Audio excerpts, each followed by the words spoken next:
Controlled Chaos here. In this video, we are going to talk about the No Man's Sky Echoes 4.45 update, and it has a lot of fixes. So the first issue I want to talk about, and this is sort of an interesting one, and I've actually ran across this, is an issue that prevented all creatures from pooping. So the whole entire No Man's Sky universe's creatures were constipated.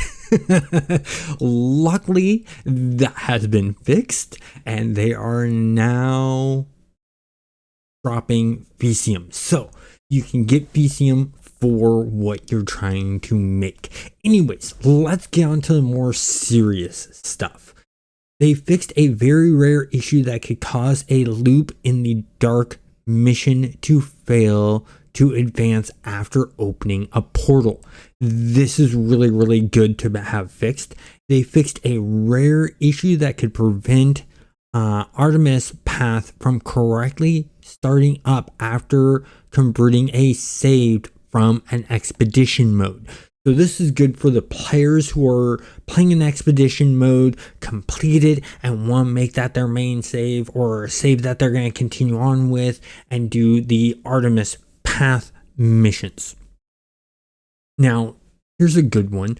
The rewards given by the autophage when participating in language skills have been improved. That's great. I want to test that. I want to see what happens with that myself. They fixed an issue that could cause missions to send players to a crash site that did not have a ship.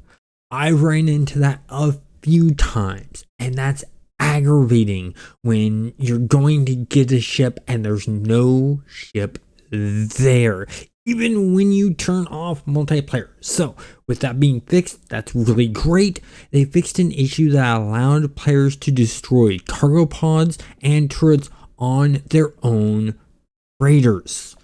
Really good fix there. That's going to make combat a lot better and easier. In a way, I see being able to destroy your own cargo pods and turrets as sort of a friendly fire thing, and some people like that, some people don't like that. So this is sort of a 50-50 fix in my mind. I actually like the challenge of having to be careful around my freighters and where I'm firing, so I didn't destroy those. I personally liked that challenge. So in the future, I'd like to see them sort of take that bug and reintroduce it, but have an option in the difficulty settings to where you can destroy your own freighter's cargo and turrets. I think that would be interesting. It would add more of a difficulty in the fights. That's just my thought on this bug though. The Outlaw faction milestone for killing traitors has been replaced with a milestone for raiding freighters. So instead of killing a traitor, you now have the milestone for raiding freighters. So if you get in game and you're freaking out because your killing traitors milestone has disappeared, look for raiding freighters. It's just a replacement, change the words. They fixed an issue that allowed players to destroy salvage scraps while their inventory was full and thus not receiving scrap. That's really good. I want to look into this one. I'm hoping it's just a message of, oh, nope, you cannot salvage the scrap because your inventory is full type of thing. That's how I as a game developer would fix that issue. Fixed a rare issue that could cause players to slowly run out of oxygen and die despite being on a planet's surface. This is a really good fix because I know I have to go AFK at times. I'm on a planet's surface. I'm like, I can walk away. I'm fine. You know, I got enough shields or whatever, or I'm on a peaceful planet and all of a sudden come back and my character's dead. That's a bummer.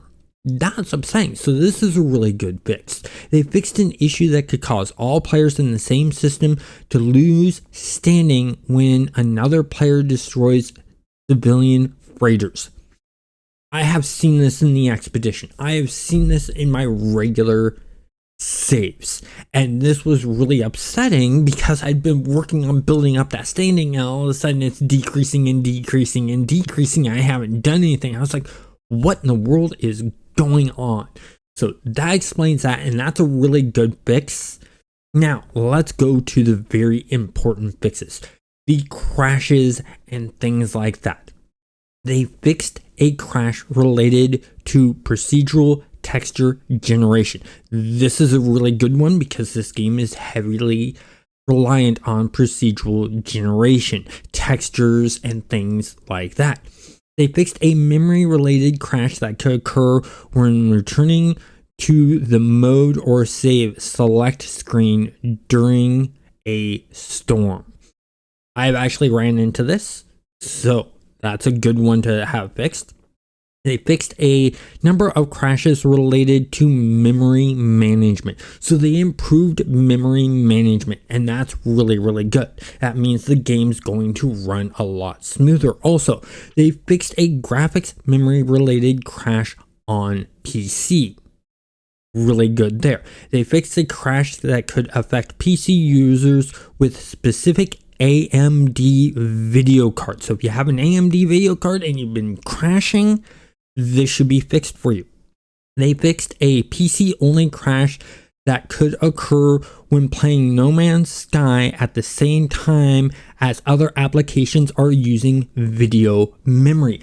And this is an excellent one. I have ran into this so many times, and it's been upsetting because when I'm recording, I use OBS, and that is my recording, and that uses video memory. And of course, No Man's Sky uses video memory. So I was getting a lot of crashes. This is going to make the workflow for getting videos to you guys a lot better. And I'm sure Jason Plays and Survival Bob and Captain Steve and all of them are really going to enjoy that fix.